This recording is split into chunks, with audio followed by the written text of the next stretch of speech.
Okay, so this is going to be my official Shakur Stevenson versus Oscar Valdez prediction, 130-pound prediction. Now, Oscar Valdez stands at 5'6". He's a 66-inch reach. He's 31 years of age. He fights from the orthodox stance. His record reads 30-0, with 23 of those wins coming by way of knockout. He also tested positive for steroids earlier in this year, and he got a gift decision against the Brasilino Robson Fonseca. And as far as Shakur Stevenson goes, he stands at 5'7". He has a 68-inch reach. He's 24 years old. He fights from the southpaw stance. His record reads 17-0, with 9 of those wins coming by way of knockout. So, I think two things. I want to say this. I was a massive Oscar Valdez fan prior to him joining up with the Reynoso camp and prior to him testing positive for steroids and then getting a pass by the WBC to continue fighting. All right? Oscar Valdez has also been in a lot of wars. He has a tremendous left hook, Joe Rogan, and that's a punch that Shakur Stevenson's going to have to watch out for. All right?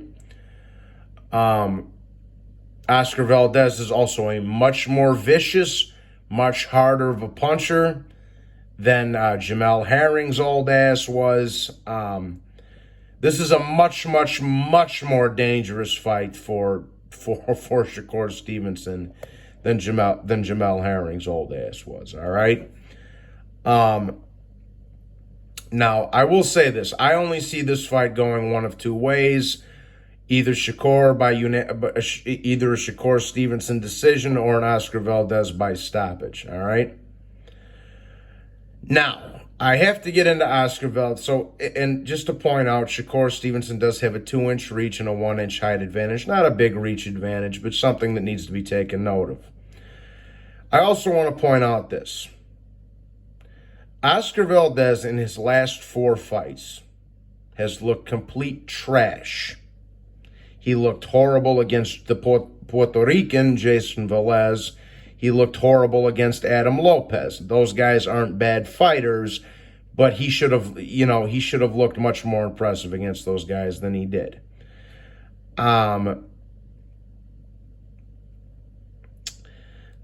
After that, he joined up with the Reynoso camp, and all of a sudden, he turned into a featherweight Mike Tyson and knocked Miguel Berchelt cold the fuck out and almost killed him. I wonder why that could be. Steroids. So I went from being a big Oscar Valdez fan to really disliking the guy. To be honest with you, lost a lot of respect for him because of his tenure with the Reynoso camp and because of the fact that he was caught on drugs and that he was never reprimanded for that. All right? He did the crime but didn't get any time for it. All right? Now, as far as Shakur Stevenson goes, great amateur background, silver Olympic medalist, very slick, very fast, very accurate with his punches. Slightly bigger, little bit of a reach advantage over Shakur Stevenson, like I say. But this is an excellent matchup. This is the fight that's going to determine whether Shakur Stevenson is the real deal or they've just been matching him, or Top Rank has just been matching him up very carefully. And again, we have to tip our hats to Bob Arum for putting on another tremendous unification fight on free television, mind you. So, what do I think about the matchup? Like I said previously, I think that this fight only goes one of two ways. Either Valdez stops Shakur or Shakur outpoints him. Shakur is not a big puncher, and he's not very experienced in the pro ranks. He did get a good win against Jamel Herring there. But again, and all due respect to Jamel Herring, he's a tough guy. He's a Marine. Thank you for your service. And A, B, C, and D. He's a classy gentleman. But I was never really that high on Jamel Herring to begin with. He had a couple of losses to bums. You know, he's big. But Shakur Stevenson went in there, got the stoppage. It is what it is. Didn't drop him. I thought the stoppage was a little bit premature, to be honest with you. But whatever. He got the stoppage, A, B, C, and D. But, you know, man, this is the thing, bro. I think they're going to be on Oscar Valdez's ass with the testing in this fight. I don't think they're going to fuck about. And another thing is they've been promoting Shakur Stevenson so much at Top Rank. This is which makes the Terrence Crawford lawsuit laughable, talking about Bobby didn't promote black fighters, which is nonsense because they've talked about Shakur Stevenson and Jared Anderson on Top Rank more than they've talked about Lomachenko, or just as much, more than they've talked about the undisputed junior welterweight champion of the world, Josh Taylor, and a top 5 pound for pounder. They've talked about Shakur Stevenson and Jared Anderson more than they have another top 5 pound for pounder in Naoya Inoue. So that whole narrative that Crawford with this race is nonsense. You're promoting Shakur Stevenson more than 2 top 5 pound for pounders in Josh Taylor and Naoya Inoue.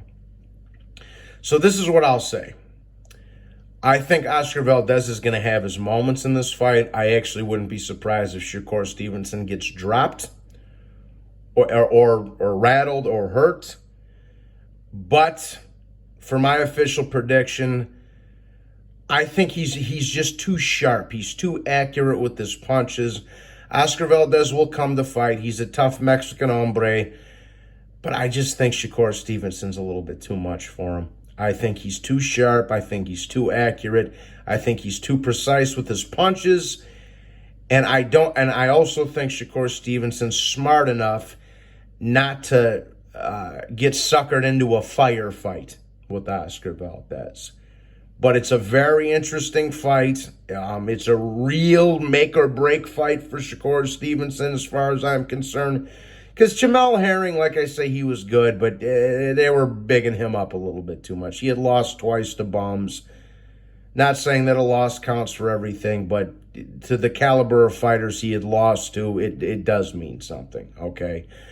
So this is the true make-or-break fight for Shakur Stevenson. I would like Shakur Stevenson to win this fight just because Oscar Valdez is a Reynoso drug cheat, and I hope he does. Because I don't hate Shakur Stevenson. A lot of people don't like him. I don't mind him. I think he's a talented young kid. However, the only thing that annoys me about Shakur Stevenson is that his fights are boring and they talk about him way too much on ESPN and Top Rank when they should be talking about their current pound-for-pound fighters like Josh Taylor, like Lomachenko, like Naoya Inoue.